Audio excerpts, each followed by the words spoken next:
Hello, everyone, and welcome back to the Maine Take. My name is Dana Connors. I'm pleased to be your host for this weekly program. And as you have seen before, when we've introduced and interviewed our delegation, as well as the president of our community college system, it's a great opportunity to learn about people, policy, and the politics at work in our state to make the state a better place. And today, that is certainly the case. But today is a special day. March the 8th is really the day that the globe celebrates International Women's Day. And yes, it is a global day. And it was the initiative was started in 1911. And its whole purpose is to celebrate the achievements of women. And we certainly have a lot to celebrate here today. And you're going to meet four very special, talented leaders in our state in just a moment, but they've all had major contributions and careers that have made the state of Maine a very special place. And as we interview them, I'd like to have you think of the words of Ruth Bader Ginsburg. We all know that she was the Associate Justice of the U.S. Supreme Court who passed away this past September, but certainly an inspiration for all people and most notably for women. And this is what she would say, and I think it certainly applies to today's interviews. Women belong in all places where decisions are being made. That is so true, and you'll come to that same conclusion when you hear more about the four that we have the privilege to interview in recognition of this special day. They are our Governor, Janet Mills. They are Lori LaChance, the president of Thomas College, Joan Farini-Mundy, who is president of University of Maine, but also president of the University of Maine at Machias, recently named as University of Maine System Vice Chancellor of Research and Innovation. Hannah Pingree is the director of the Governor's Office of Policy, Innovation, and the Future. We're grateful to have all four of them here with us today to celebrate this very special day. And I certainly want to begin with our governor.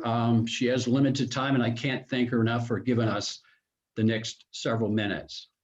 Governor, as many of you know, you probably know her as well as I do, and she was elected our 75th president. She has a history. Governor. What did I say, president? Yeah. Okay.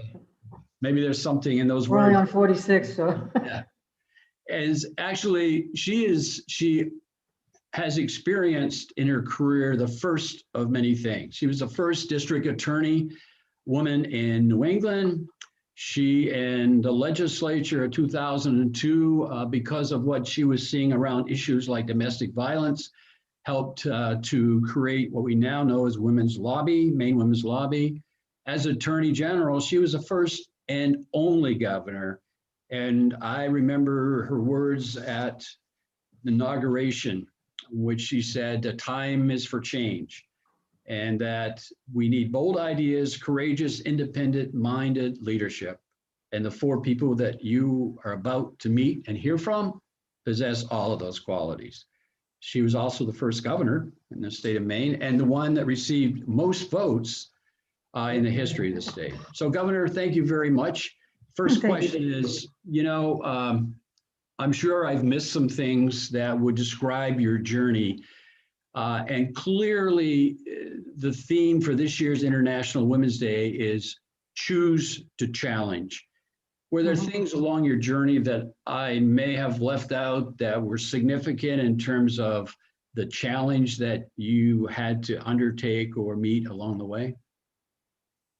Oh, sure. I mean, I don't think about them much anymore because they're in the past, but there were stumbling blocks. I think the biggest hurdle was getting to be, well, first of all, thinking of myself as being someone who should be in politics. I did not grow up thinking about running for office. It wasn't the remotest thing in my mind. But I did have subtle influences, like my own mother, who was an English teacher, encouraged all of us to do well in school. And a little lady who lived down the road in Skowhegan, who was a friend of the family and who would visit now and then, Margaret J Smith, whom I got to know as a child and later on as an adult, and considered a friend. But I think the biggest challenge was when I sought to become the first woman district attorney. I didn't go into it thinking I'll be the first woman district attorney. I just wanted to be the district attorney. I had been prosecuting cases for a few years in the Attorney General's office, homicides and fraud and whatnot. And I felt I could do the job. But it was a big hurdle, I think emotional hurdle for some of the people who were in positions of power then to come to understand that I could do the job, and there was no impediment to my doing the job just because I was a woman. There were 3 men who wanted the job too. Anyway, I got over that hurdle, and I got reelected several times after that. And people, the press kind of made a thing of it and kept saying, well, what is it like to be a woman district attorney? And I go, I don't know. I've never been a male district attorney. What's the difference here? But I think you do tune in as a woman to issues of domestic violence, sexual assault, things of that sort that have been a real impediment to women succeeding in general, in the general population. And those things are still keenly on my mind as we formulate public policy with the legislature these days. What is it that's holding people back, holding women and girls back in particular? And I think one of my priorities has been to expand the scope of women's options. We've seen a lot more women scientists, women doctors. We see people who are women who are in the STEM arena, like Joan Farini Mundy. I mean, from the National Science Foundation. We're so lucky to have her in our state. Women educators and college presidents like Lori LaChance and economists and whatnot. And Hannah, who's Department of the Future, who was Speaker of the House, and the youngest Speaker of the House, I think, ever, maybe. Yes. Yep. And followed on the heels of Libby Mitchell, who was also Speaker of the House and the Senate President as well. First woman in the country to hold those 2 titles. So we have role models, but we have ambitions and we have challenges. And I think we have meetings of the minds every day in how we can move women's issues forward, because women's issues are everybody's issues. It's true. Let me ask, was there somebody along the way, particularly a woman, that inspired you? You mentioned Margaret J Smith. You mentioned your mother always being encouraging.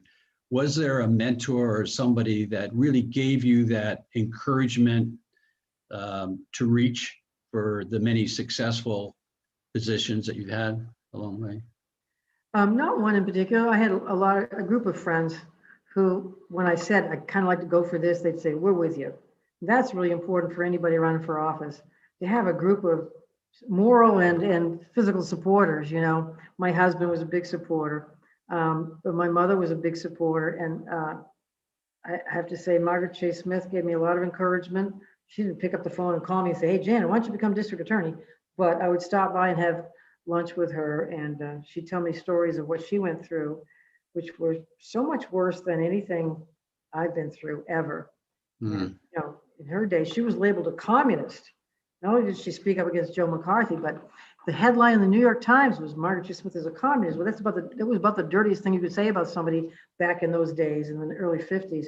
And she sued to clear her name.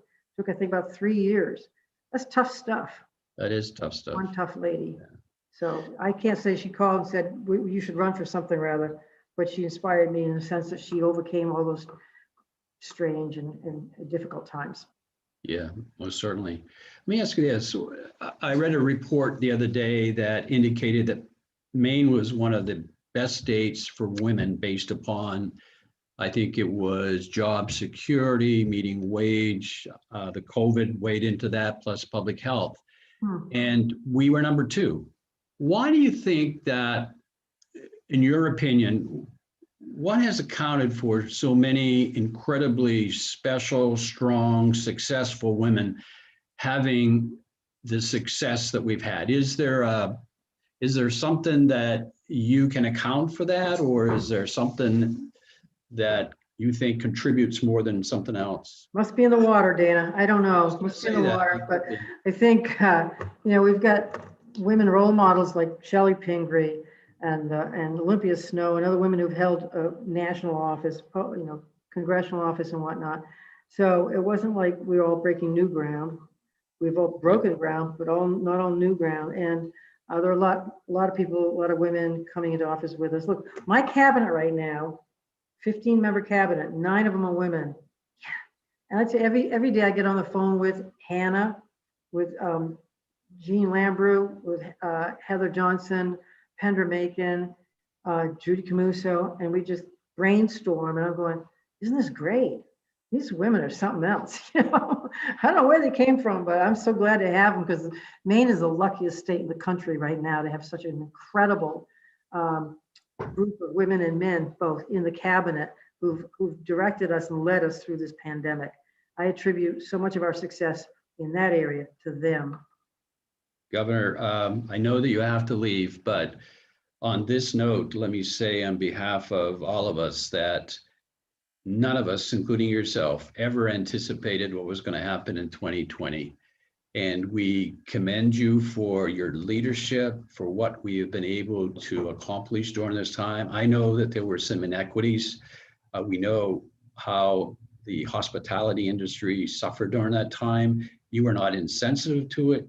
And clearly your press conference just this past Friday has created such hope in that particular industry that we thank you for your leadership. It has been probably the most difficult challenge of anyone in my lifetime, but we admire you for the way you managed that.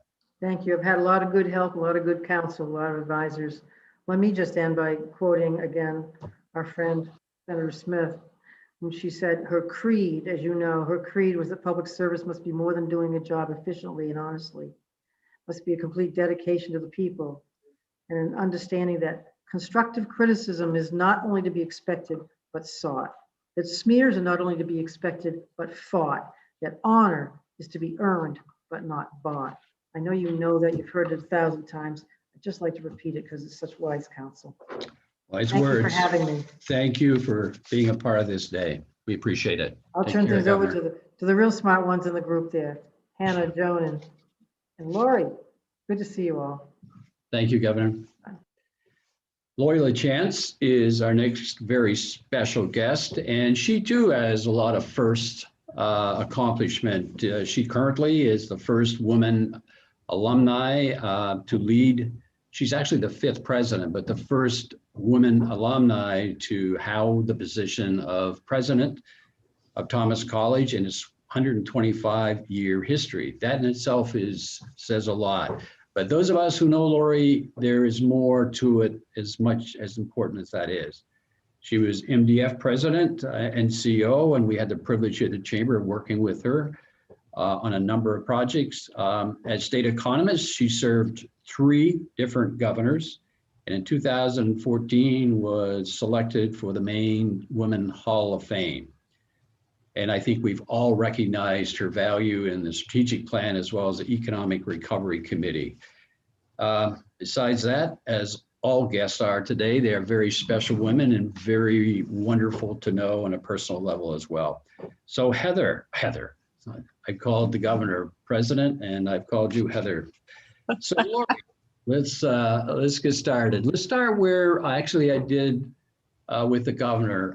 When we speak of your journey, and you started off in the private sector as an economist with Central Maine Power. From that time on, your career has been devoted in one way or another to public service, to education, and so forth. On that journey, were there challenges that you faced that you look back on now and see them for what they were at that time? Oh, yeah. I mean, growing up as a young woman I went to a male-dominated college, went into a male-dominated field in a male-dominated industry, and every position after CMP, I've been the first female to have the job, every one of them. And there were challenges throughout, but I would say the vast majority of the challenges were right here. Because like many women who have found themselves in leadership positions, it was up here where I felt I was never doing enough, never doing it fast enough, well enough. Why did they pick me? there are a lot of times I've actually, talk about imposter syndrome. I've thought they must not know I'm a woman.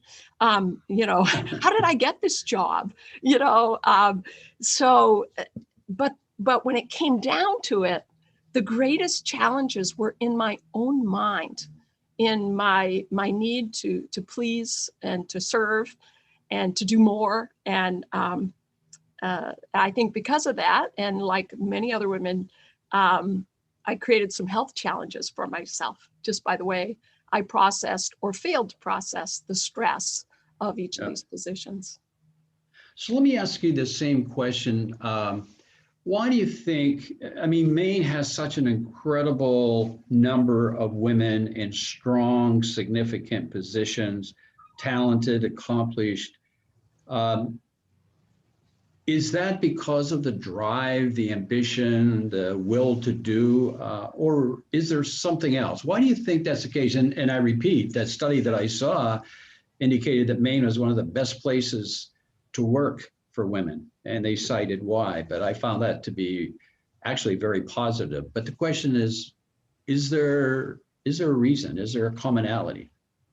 Well, I wonder if it has to do with the culture of Maine. Mainers tend to be pretty pragmatic. And if a female is the right person for the job, well, just hire her, kind of thing. Let's give her a chance. And we don't tend to have the pretense that maybe some other places do. And it allows a female to step forward and give her a shot. Plus, we've had some great role models. Margaret J Smith, I met her. It was just a few years before she passed.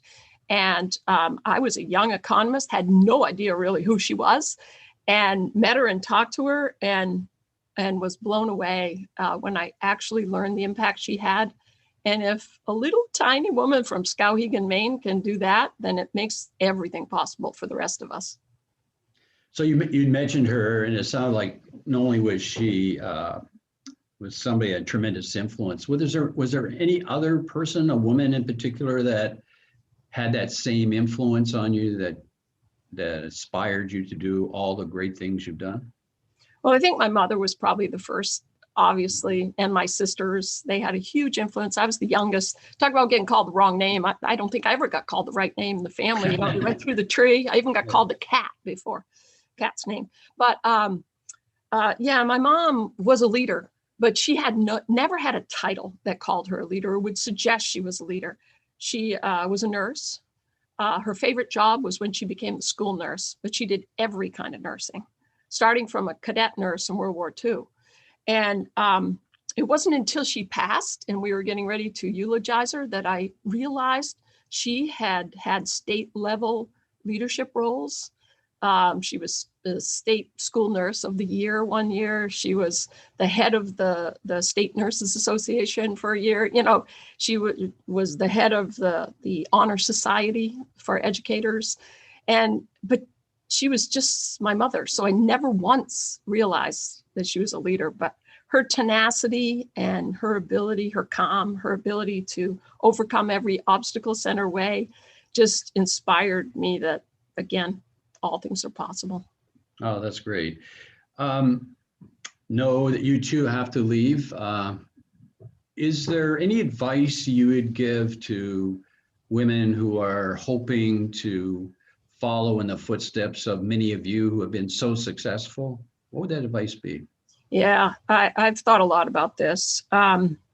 First of all, I would say absolutely anything is possible. So don't ever let someone limit your dreams, because you can do anything if you put your mind to it.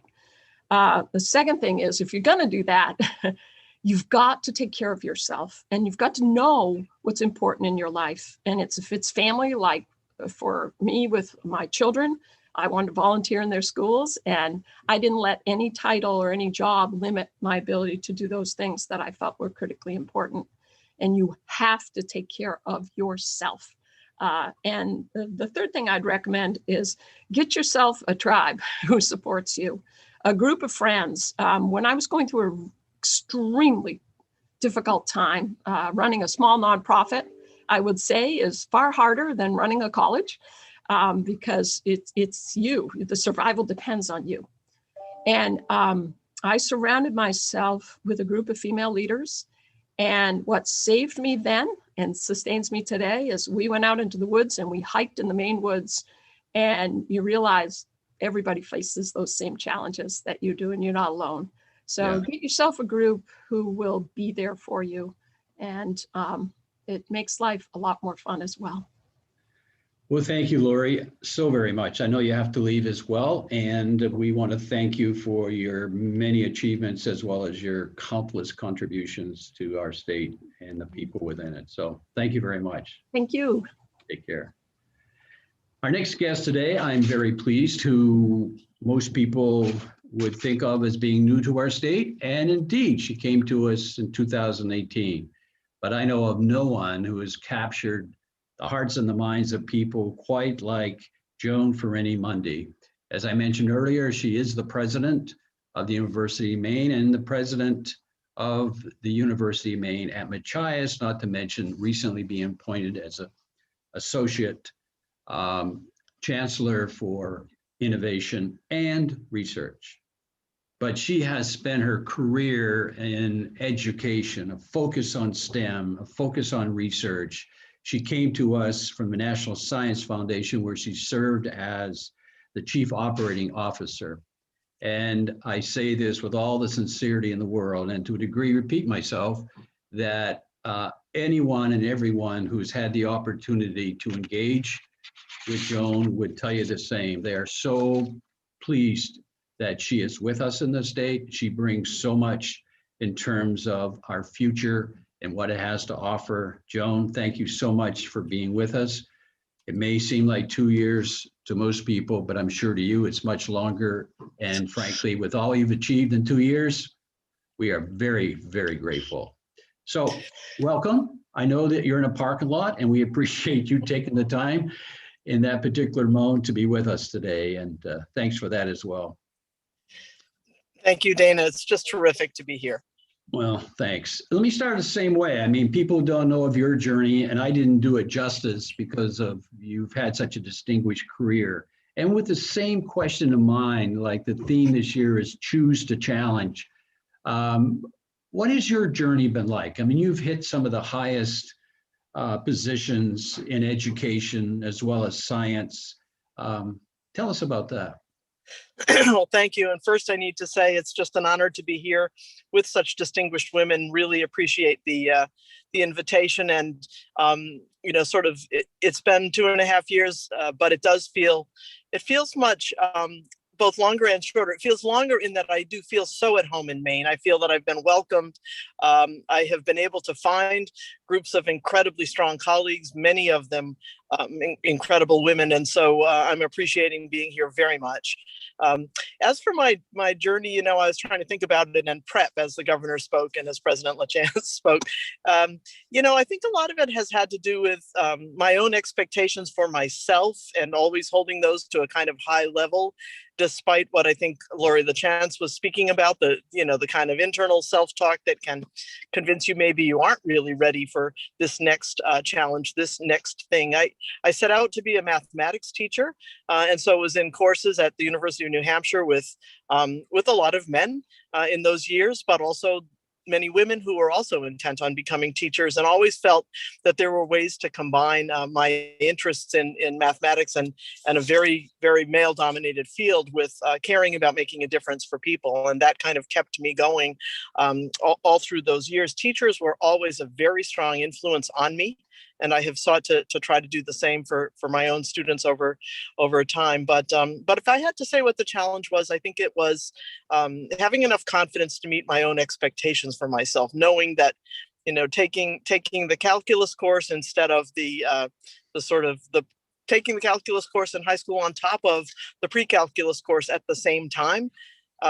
Pushing myself to do that because I knew it would be a good thing in the long run, and yet never being quite sure I was ready.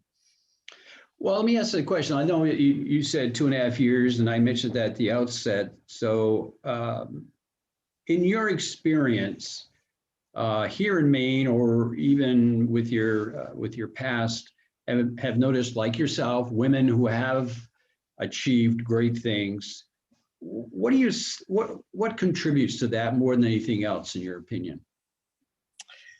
Well, Dana, it's a complicated mix for me. It is, always the support and expectations of my own family growing. Kind of encouraged whatever it was that I wanted to do, and that helped me be. But at the same time, it's about having people around you who will help you take your ideas forward, who will push back when your ideas aren't great. And I've been fortunate through my career to have a number of women playing those key roles with me. I remember a colleague at Michigan State.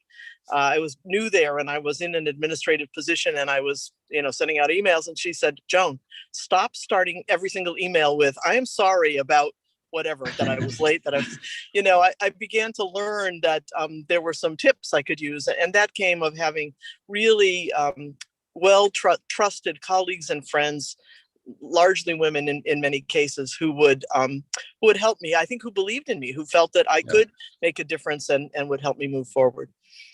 Any special, you mentioned a number of your peers and so forth, any special woman in your life that was most helpful in terms of your success? Again, a combination, people who helped in different ways. My own mother, who was a stay-at-home mom, and yet who really had tremendous faith in me and pushed, expected that I would do well, and made it possible for me to do that, along with, as I mentioned, a few key teachers, some of whom I've stayed close to over many decades, who similarly made it possible for me to see that there was hope, that there was potential, and that I could make a difference. And now here in Maine, I just feel very fortunate to have gotten to know so many of these very strong women leaders, and to be able to work closely with a number of them day to day. It makes a difference in being able to move forward. Any advice for future women? I think the advice that we've heard so far is good, but I would add to it some advice someone gave to me once. Is I had an opportunity, but it was going to mean moving to a different city and taking my whole family with me, and doing some complicated things. And the advice was, don't overthink it. If it really feels like a good opportunity, give it a shot. So I think being open to serendipity. I would have never imagined I would end up here in Maine. And it was a series of wonderful events that led me here. As I mentioned, I grew up in New Hampshire, but I just couldn't be more delighted. But it's because I made moves along the way that just kind of crossed my path, and that seemed like they were worth a try. So don't overthink it, and take advantage of opportunities that come your way. Well, thank you very much, Dr. Farini-Mundy. It's been a pleasure. And again, I can't thank you enough for the contributions that you are making, and certainly will continue, because there is no question people in Maine appreciate you being a part of our state. And we look forward to having you have a long tenure here as well. So thank you. Thank you. Thank you, Dana. My pleasure. Well, our next very special guest is the Director of Governor's Office of Innovation and the Future. That's Hannah Pingree. And Hannah has been a real delight over the years to work with, and has a very strong resume to present as well. I knew her when she was in the legislature from 2002 to 2010. And I believe she was the third woman, and certainly the youngest, to have majority leader, and I believe she was second and youngest to be Speaker of the House after Libby Mitchell. But in her position, I really want to point out that she's been instrumental in a number of initiatives that we have seen in just a very short time in Governor Mills' administration. The strategic plan that has become a part of the business community's policy and direction for setting priorities, the Economic Recovery Committee that came out of the pandemic as to how do we turn this around and create a positive economy for the future, but also in knowing that climate change is certainly upon everyone's agenda, or at least should be. The Climate Action Plan came from her department. Before I turn it over to her, I also want to add the fact that I just recalled that Time Magazine, I think it was in 2010, named her one of the 40 under 40, which meant that she was a rising star in American politics. And I will bet you that we will see this next guest in some position in politics in the not too distant future. So Hannah, it's great having you with us today. And I am going to start with the same question. You have been the youngest at a number of positions, and has that created a challenge for you as you've undertaken your journey? Yeah, well, Dana, thank you for having me. It's great to be here. I'm now no longer under 40, so moving into a new arena, and my two kids are making me feel much older by the day. But thank you for that introduction. I guess I would say, I grew up in a very small town in Maine, on an island off the coast, and I still live here on the island of North Haven today. And I grew up with two parents involved in politics. And I think, like so many people across Maine, and even in our cities, I mean, Maine is an extremely small town where you don't wait for somebody else to make something happen generally. And Dana, you have exemplified this, I'm sure, your whole life, as have Joan and Lori and the governor. I mean, I think that we all in Maine feel a responsibility to make good things happen. And, as a young kid in the smallest K-12 school in Maine, I was already like, well, how are we gonna, start recycling in our town? And how do we start the next economic development opportunity? And, I ran for the state legislature at the age of 23 after living in New York City for a few years. I did not plan to do that, but I really just feel drawn to public service. And I think a lot of people in Maine, whether you serve on a school board, which I did for a while, or whether you're, involved in an economic development organization, you're doing it to try to make a difference. So honestly, even as a young person, even as a woman, I don't really think those things slowed me down, because honestly, primarily in Maine, my experience has been people are just excited to have people engaged. I mean, when I ran for office, people were like, it's great to see a young person, running for the legislature. We need more of that. So, just in general, there are always, a few times where people pat you on the head and say, nice job. How are you? How old are you? But I would just say, just in general, we're a state that I think we need people engaged. We don't have enough people. We don't have young people. So we really do actually, for the most part, respect people who are willing to jump in and try to make a difference.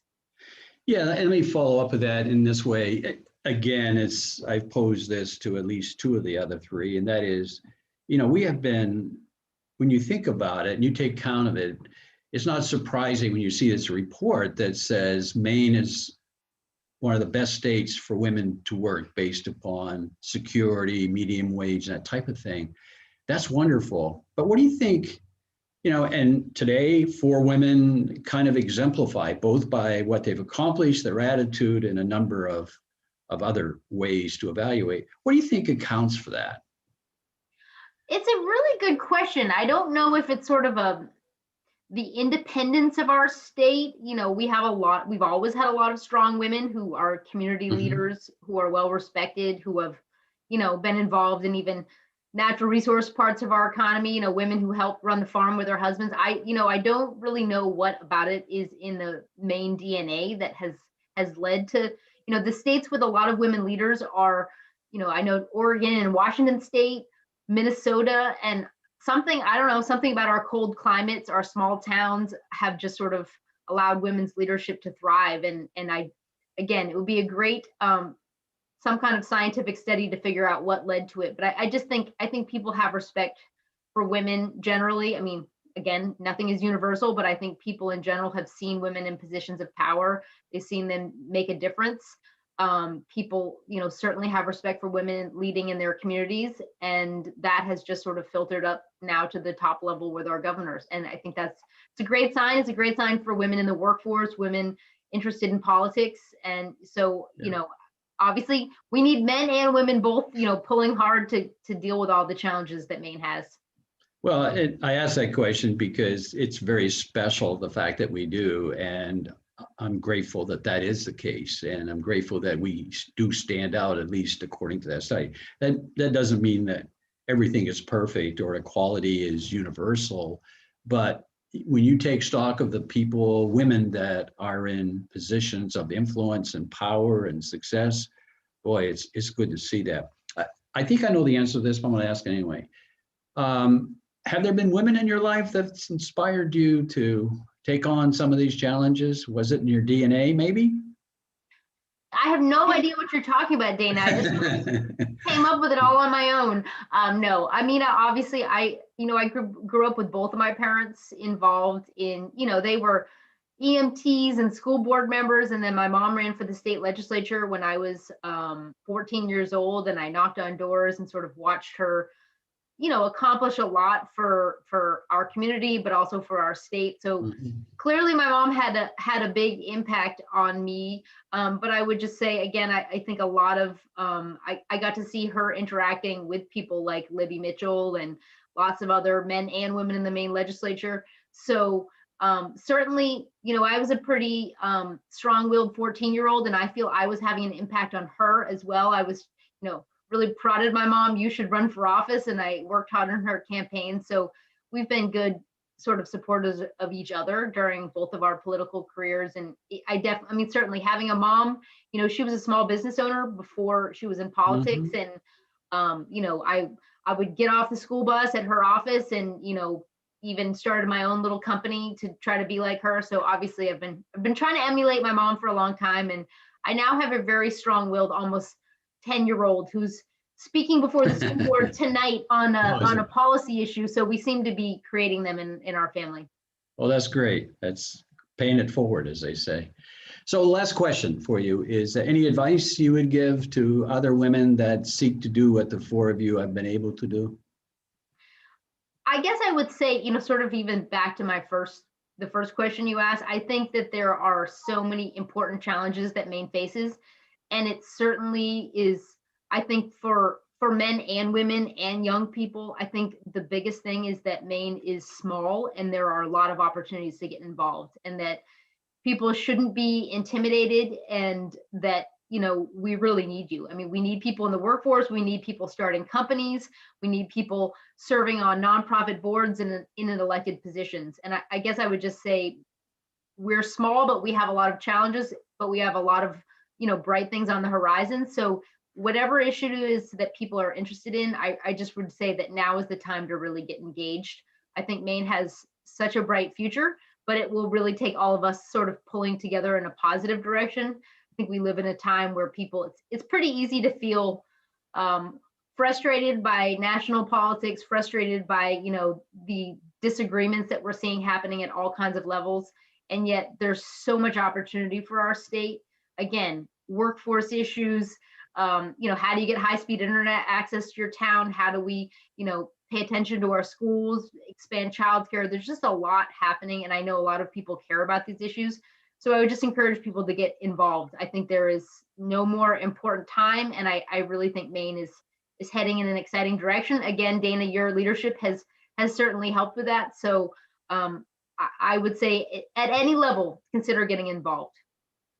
Well said. And let me thank you for having accomplished so much at such a young age, even though you say you're 40, trust me, that's a young age, is that, and it's also been a pleasure to have the opportunity to work with you. It's great when you look at the issues before us, the opportunities that go with those issues, that the direction given to us by the strategic plan.